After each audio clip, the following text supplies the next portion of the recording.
this is a really popular problem, and it seems essentially dry. Look how white the chalk is.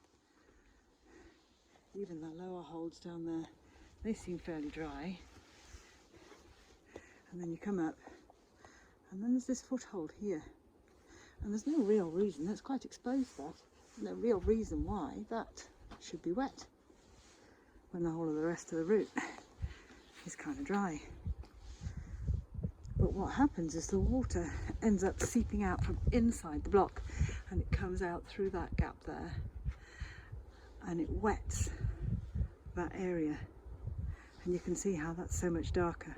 And unfortunately, that is an essential foothold, and so it just gets worn away. When the rest of the route seems quite dry, people climb it, use the wet foothold, and oops.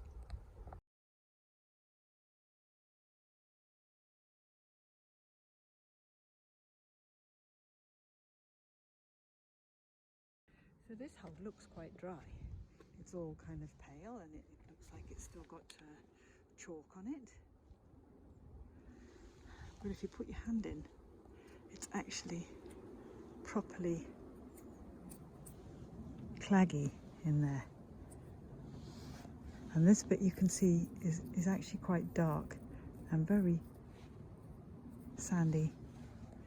And you can see how somebody has used that for a foothold, possibly when it's wet, and just eroded it right the way away.